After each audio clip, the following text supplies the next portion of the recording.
ये कहानी है निशा और आरव की। आरव निशा को 5 साल से डेट कर रहा था।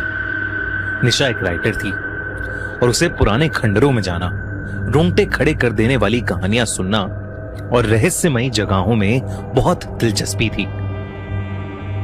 और वहीं आरव, उसका बॉयफ्रेंड, एक फोटोग्राफर था जो हर चीज को अपने कैमरे में कैद करना चाहता था। 2 दिन बाद निशा का बर्थडे था। आरव ने प्लान बनाया कि वो निशा को एक सुंदर से जंगल में तारों के नीचे कैंपिंग करवाएगा। निशा चाहती थी कि उसके दोस्त भी चलें, पर आरव का कहना था कि ये ट्रिप सिर्फ उन दोनों के लिए होनी चाहिए, क्योंकि तब तक आरव को अंदाजा भी नहीं था कि ये ट्रिप उसकी जिंदगी बदल देगा। शाम के 4 बजे आरव अपनी गाड़ी लेकर निशा के घर पहुंचा। वो लोग एक शॉर्ट रोड ट्रिप के साथ कैंपिंग और ट्रैकिंग करने वाले थे। दोनों इस ट्रिप के लिए एक्साइटेड दिख रहे थे। करीब 2 घंटे के सफर के बाद वो एक अजीब से गांव के पास पहुंचे, जिसका नाम था रुधिरपुर। जैसे ही गाड़ी उस गांव के अंदर घुसी, निशा का मन बेचैन सा हो गया।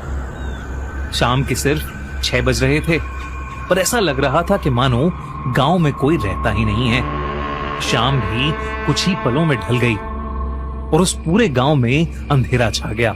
सबसे अजीब बात यह थी कि उस गांव के हर घर के बाहर मशालें जल रही थीं और हर घर का दरवाजा खून सा लाल था।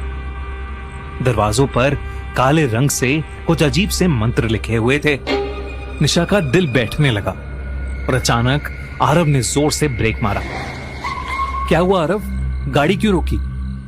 निशा ने घबरा कर पूछा। आरव ने बिना कुछ कहे अपना कैमरा उठाया और गाड़ी से बाहर निकल गया।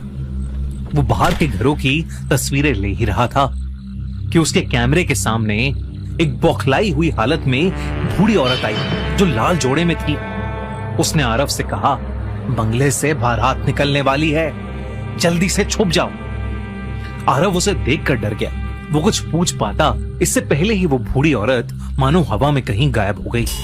आरव जब पीछे मुड़ा तो उसने देखा कि निशा गाड़ी में है ही नहीं, और तब उसे जो दिखा वो देखकर उसकी रूह कांप गई। सामने निशा एक आदमी का हाथ थामे धीरे धीरे अंधेरे की तरफ बढ़ रही थी। वो आदमी किसी दूल्हे की तरह तैयार था।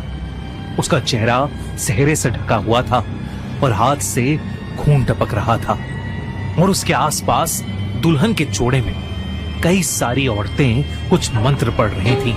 आरव निशा को रोकने के लिए चिल्लाया कि तभी अचानक उसके कंधे पर किसी ने हाथ रखा। जब वो पीछे मुड़ा